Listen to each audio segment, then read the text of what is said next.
तो कैसे हो दोस्तों। आई होप आप सभी ठीक होगे और अपने घर पर सुरक्षित होगे।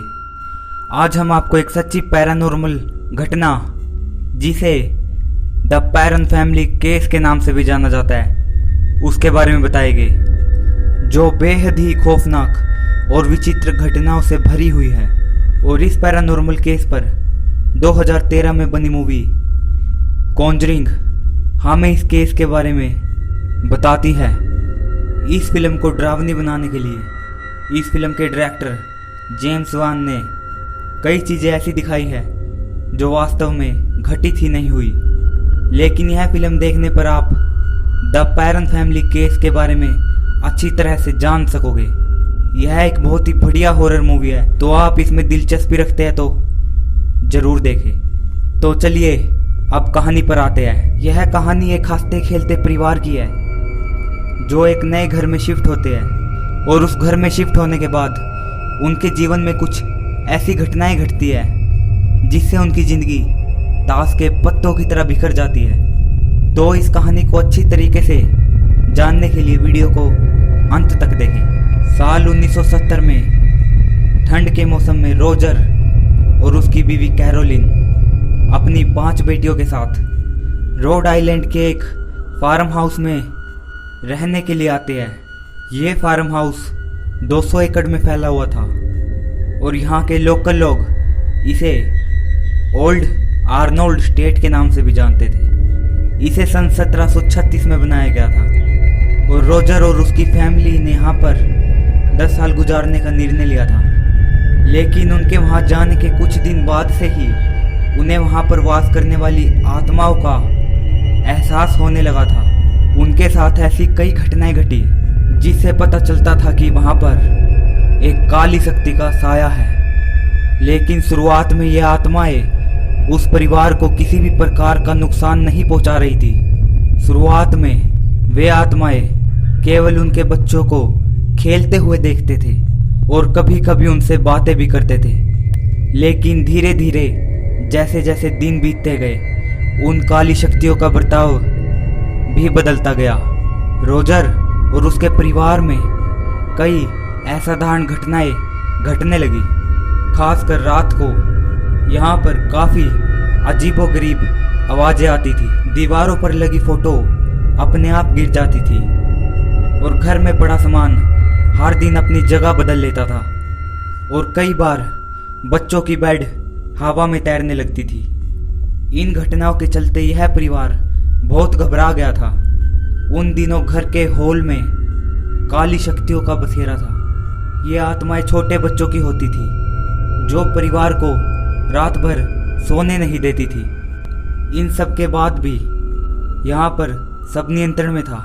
लेकिन कुछ दिन बाद पैरन फैमिली को एक ऐसी अलौकिक शक्ति का एहसास हुआ जिससे होने वाली घटनाओं में काफ़ी तेजी से वृद्धि होने लगी और यह जगह पूरे परिवार के लिए बहुत खतरनाक साबित हुई। ये जिस औरत की रूह थी उस औरत का नाम बशीबा था। बशीबा ने बच्चों की मां कैरोलिन को अपना निशाना बनाया और उसे शारीरिक रूप से चोट पहुंचाने लगी।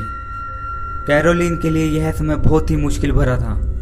बशीबा रात भर उसे बहुत चोट पहुंचाती थी। कुछ समय बाद एक दिन ऐसा आया जब कैरोलिन ये शैतानी आत्मा जोर जोर से चिल्लाकर घर से जाने के लिए बोलने लगी। ऐसा करते वक्त वो ठीक कैरोलिन के ऊपर बैठी थी। पैरन फैमिली द्वारा बताया गया कि ये रूह दिखने में बहुत ही ज़्यादा डरावनी थी और इसका सिर गले की बाईं तरफ लटका हुआ रहता था, जैसे कि किसी ने उसकी गर्दन को मरोड़कर तोड़ दिया हो। कैरोलिन ने अपने इंटरव्यू में यह भी बताया कि वो आत्मा उसे सुई से या इसी प्रकार के किसी नोकीले औजार से चुभाती थी और उसके बिस्तर को जमीन से काफ़ी ऊपर हवा में लहराने लगती थी। फिर कुछ दिन तक उनके घर में सब कुछ ठीक चला। अब बशीबा कैरोलिन को नुकसान पहुंचाने की बजाय उसके शरीर पर कब्जा करना चाहती थी और धीरे धीरे बशीबा कैरोलिन के शरीर पर अपना अधिकार कर रही थी। और वह इस काम में धीरे धीरे कामयाब भी होने लगी थी। अगर हम कहानी में पीछे चलते हुए उस समय पहुंचे जब बशीबा जिंदा थी, तो हमें इस घर के इतिहास के बारे में सब कुछ पता लग जाएगा।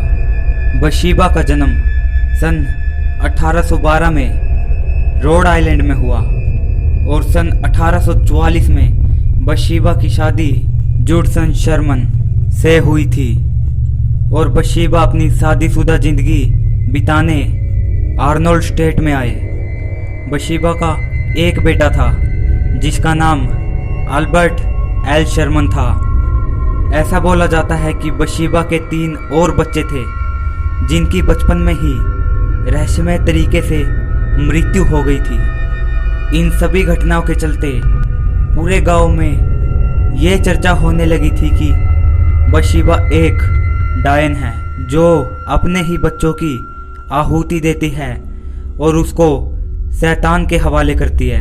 काली शक्ति से इसका ताल्लुक इसलिए माना जा रहा था कि जब पुलिस को बशीबा की एक बच्ची मृत पाई तब उसके सिर पर किसी ने जोर से सुई चुभाई थी जिसके कारण उसकी मृत्यु हुई। इसके बावजूद पुलिस को बशीबा के खिलाफ कोई सबूत नहीं मिला और बशीबा का कोई कुछ नहीं बिगाड़ सका। सन 1885 में बशीबा की मृत्यु हो गई। उसने अपने घर के सामने एक पेड़ पर फांसी लगाकर आत्महत्या कर ली। उसने ऐसा क्यों किया ये शायद कोई भी नहीं जानता। आप बशीबा के बारे में सब कुछ जान चुके हैं तो आपको पता लग गया होगा कि वो कैरोलिन के शरीर पर क्यों कब्जा करना चाहती थी और कैरोलिन पर सुई से वार क्यों करती थी। इन घटनाओं की वजह से पूरी पैरन फैमिली खुद पर एक गहरा संकट महसूस करने लगी थी। इन सब के चलते कैरोलिन ने वॉरेंस की मदद लेने का फैसला किया। उस समय वॉरेंस अपनी पैरानॉर्मल इन्वेस्टिगेशन को लेकर काफ़ी मशहूर थे। उन्होंने कई शैतानी आत्माओं को भगाया था।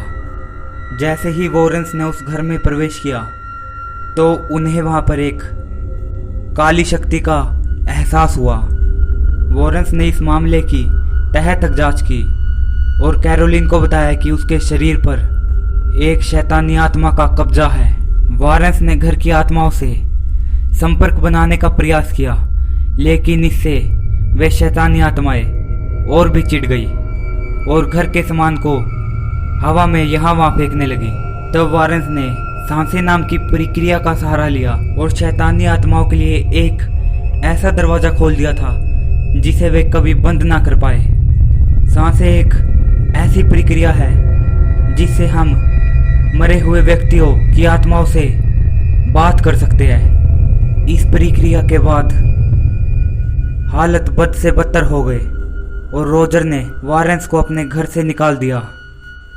आर्थिक कमजोरी के कारण पैरन फैमिली 7 साल तक इसी घर में रहे और होने वाली असामान्य घटनाओं और काली शक्तियों को 7 साल तक झेलते रहे। 7 साल के बाद पैरन फैमिली जॉर्जिया नामक शहर में जाकर बस गए, लेकिन दुर्भाग्यवश वहाँ पर भी इन शैतानी आत्माओं ने कैरोलिन और पैरन फैमिली का पीछा नहीं छोड़ा।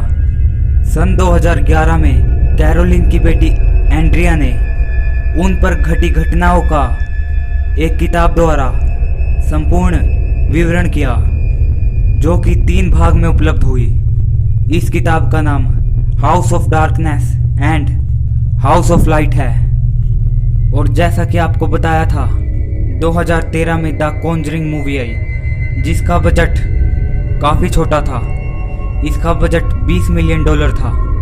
इस फिल्म को काफ़ी सफलता मिली और पूरी दुनिया में मिलाकर इस फिल्म की कमाई $300 मिलियन से भी अधिक हुई। जब यह फिल्म बन रही थी तो लॉरेन इस फिल्म के सेट पर मौजूद रही ताकि फिल्म में वास्तविकता बनी रहे। चलिए दोस्तों, यहाँ पर हम वीडियो को ख़त्म करते हैं। अगर आपको हमारे द्वारा दी गई जानकारी पसंद आई हो तो वीडियो को लाइक करो, शेयर करो और चैनल को सब्सक्राइब करो और कमेंट करके बताएं कि आप किस टॉपिक पर वीडियो देखना चाहते हैं।